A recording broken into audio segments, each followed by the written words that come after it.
Welcome back, everyone, to the State Farm Analyst Zone, where the LCK are the champions once again, as Damwon took down Suning 3-1. And with that, it's over. The 2020 World Championship ends with a bang, a victory by Damwon, and a champion that was kind of foreseen before the tournament as one of the strongest going in.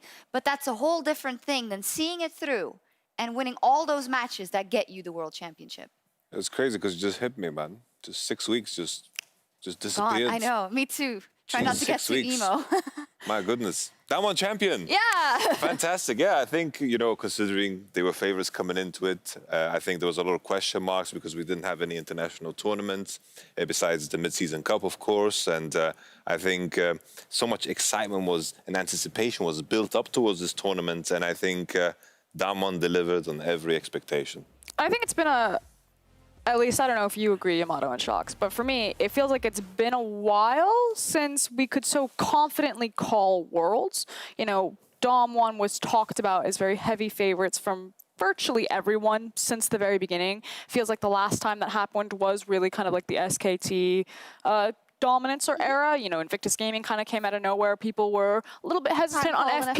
Yeah. G2, especially winning MSI, kind of muddied the waters there. And I think in this meta, with how League of Legends is currently being played, there's a really big gap between bottom and top teams. That just gets exploited a lot. You know, maybe in the past you could get away with having a tank-oriented jungler, just as an example, and just kind of throwing your body at lanes, creating advantages like that. And now every single role can carry, and every single decision can be so small to how you're taking trades, to how you're managing your waves, to what information you get from the enemy jungler showing on a ward, and then how to execute on it. So I think when you see the top-end teams face each other, like a Damwon, you see incredible gameplay. But when you see a Damwon face a very gapped team on them, they run circles around them because there's so many more options and opportunities for them to run away with the game. I think, you know, Damwon for sure. I guess Suning to me was just, you know, just to bring it back to what you started with, just Suning was a dark horse, just looking at the potential of each individual player, and then just the question of piecing it together and finding ways to put wins on the board. Suning ramped up, and I guess the big surprise was Suning that shook up everything else in terms of what do we have back there? Yeah, Sword Art. Suning and Sword Art, of course. This is also one side of the competition. They're not only victors, but they're also the ones who have to go home empty-handed. And I think particularly for the members on this team and kind of getting swept away themselves in that fairy tale and knowing that it was possible. And Sword Art probably sitting there thinking, you know, the brothers that I've played with the last couple of years, that I even knocked out in this tournament, I was going to do it all for them and for me. And when am I going to get my next chance? That is heartbreaking. And I think that's really it. You know, it's this idea that in the interviews, you could kind of almost feel like I might only get one shot, one time to do this. You know, FPX didn't make it back to a world final. Suning, no one was really looking at him. Chances are that this could actually very well be the only time that Suning make a world final, the only time you see SOFM that close to a trophy. Sword Art, for how long he's been playing, finally makes it. And while you want to look at the positive side, be like, you know, don't worry, guys, you showed so much here. Everyone's now behind you. I'm a huge Suning fan now. Like, everyone fell in love with these guys. They can make it back, and maybe that does happen. But now, the reality is, you know, we've had so many different teams walk through the World Championship, and only 10 have ever lifted the cup. And that just makes it even that sweeter, that you have to be one of the elite, one of the 10 to actually lift it.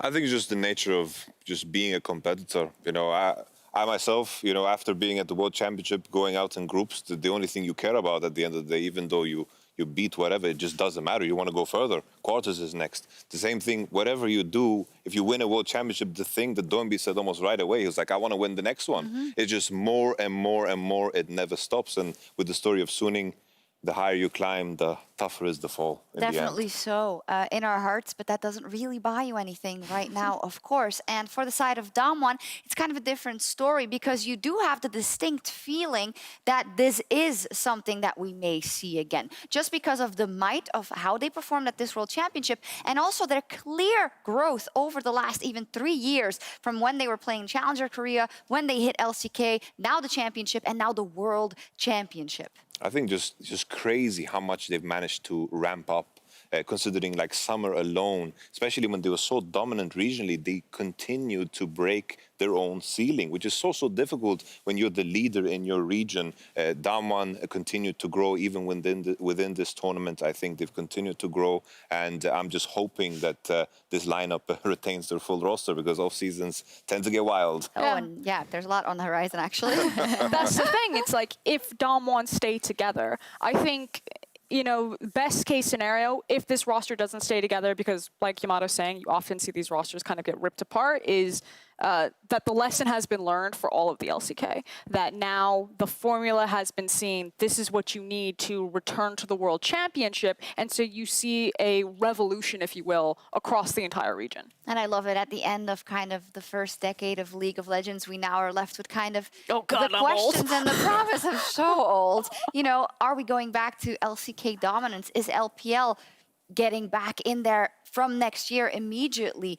Is any other region going to step up and try and hold a candle to these two regions? And what is the story of the next 10 years? Wow. You know what? We don't know the answer, so I think we're going to cut it short here. I do want to thank you guys for being with me this whole World Championship, being on the desk, and having or creating outstanding moments for our viewers to watch, as well as everyone here in the studio from Berlin. It's been an absolute honor making this World Championship for you, and we hope to see you next year. But there's still more content coming your way right now. It's all from us here in Berlin, but we'll be right back with Dash and Friends for Worlds Cooldown. Don't miss it.